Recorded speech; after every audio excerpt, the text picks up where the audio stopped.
Karen, let's ask you, what are your thoughts on the game? It seems like you guys played a pretty complete game out there. Yeah, we did. I thought Ellen pitched pretty well and kept them intact.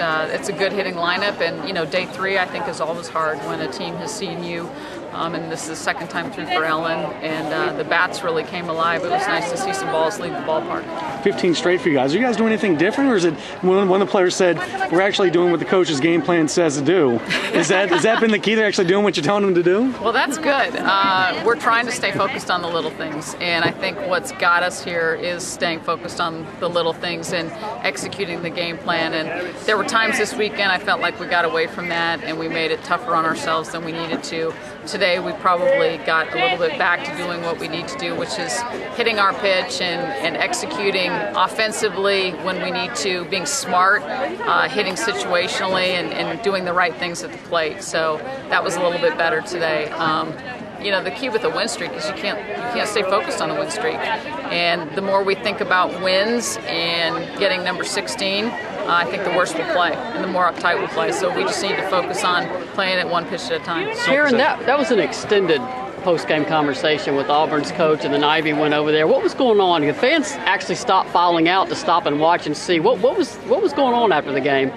Well, there's a little bit of history that goes years back, and we buried the hatchet a long time ago, and I just told their coach, I don't want to go back there. We've had a great relationship for many years, and I don't want there to be any bad blood or any even thought that any of our pitchers would hit a kid intentionally. And Ivy Renfro is the last person in the world that would ever throw at anybody, and Ivy was mortified that ball hit that girl in the head. That pitch just got away from her. It wasn't even intended to be a high pitch. It was supposed to be low in the zone, and that tells you that pitch just got away from her, which sometimes happens to a pitcher.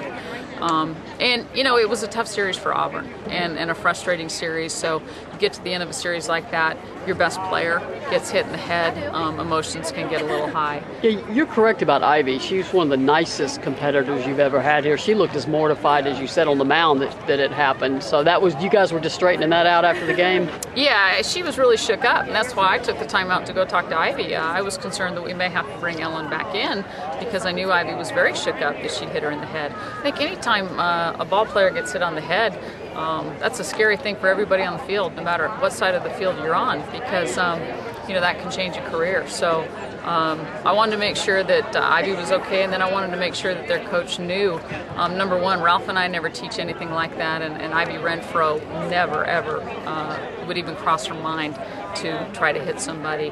And we just got that situation resolved. And then just now, Ivy wanted to go over and talk to the player on Auburn's side after they broke up their post-game meeting and tell her that she never would mean to hit her. And she was very gracious. She said, Ivy, I know you wouldn't. And it's just one of those things that happen. So Ivy feels good about, having made that gesture, and I think everything's fine. Obviously a great gesture from Ivy. I have to ask, what was said originally to start that conversation? Well, I could just sense that there was some anxiety on the other side of the field, that, maybe that was, more than just a ball that got away. And like I said, there's some history that goes back many, many years ago, and there was some bad blood for a few years. This is 10 years ago. And like I said, Tina and Ralph and I buried that hatchet probably 5-6 years ago and have had a great relationship. And I told Tina, I don't want to go back to those days because I think we have a good relationship and understand each other a whole lot better. And I don't want, just don't want to go there. So let's not start down that path again. Let's clear the air right here and now. Sole possession of first place in the SEC. How much do you guys address that? We haven't. We didn't. Like I said, if we start thinking about first place, we start thinking about win streaks, then we get away from the little things. And the little things are the reason that we're winning ball games. So. You had two big things, too, the back-to-back home runs. How nice was that to see out of Cheyenne and Melissa Davin?